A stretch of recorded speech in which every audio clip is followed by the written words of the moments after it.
Simpson's cartoon की एक और प्रेडिक्शन सच साबित हो गई। बिस्मिल्लाहिर्रहमानिर्रहीम, अस्सलाम वालेकुम नाज़रीन। जैसे कि आप सब जानते हैं कि सिम्पसन कार्टून को दिखाया जाने वाले कार्टून में जो भी लम्हात होते हैं वो प्रेडिक्टेड होते हैं। वीडियो को मजीद डिस्कस करने से पहले आपसे छोटी सी रिक्वेस्ट है कि वीडियो को लाइक कर दें, चैनल को सब्सक्राइब कर दें और बेल आइकन को प्रेस कर दें। सिम्पसन कार्टून स्क्रिप्टेड कार्टून है। इसमें लिखे जाने वाला जो स्क्रिप्ट होता है वो पहले से तयशुदा होता है। जो भी वाक़यात और जो भी हालात रह चुके हैं आने वाले वक्त में इस पे काम किया जाता है। सिम्पसन्स कार्टून में जो भी बातें बताई जाती हैं वो बहुत टेक्निकली तौर पे बताई जाती हैं। अक्ल वाले ही इस इशारों को समझ सकते हैं। 2020 में होने वाली सारी प्रेडिक्शंस इसकी शुरू हो चुकी हैं। आने वाले वक्त में ये क्या क्या प्रेडिक्ट कर रहा है, ये अपने कार्टून के जरिए लोगों तक मैसेज पहुंचा रहा है। इस कार्टून की हर एपिसोड में कोई ना कोई एक टेक्निकली मैसेज दिया जाता है जो लोग देखने वाले इस बात को बाद में समझते हैं जब वाकया हो चुका होता है।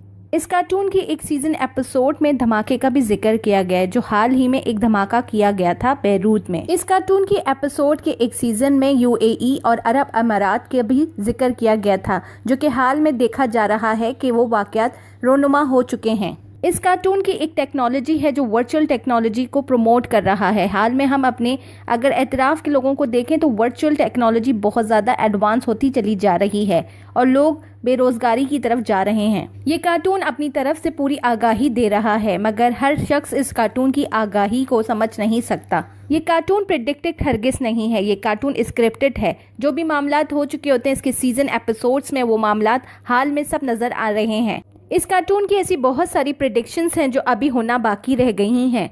आप इस कार्टून की कितनी प्रेडिक्शंस को हाल में होता हुआ देख चुके हैं? अपने कमेंट बार में राय जरूर दें। वीडियो को मुकम्मल सुनने का शुक्रिया। वीडियो पसंद आए तो उसको जरूर लाइक करें। अगर आपने चैनल को अभी तक सब्सक्राइब नहीं किया है तो जरूर कर दीजिए। खुश रहें, खुशियां बांटें।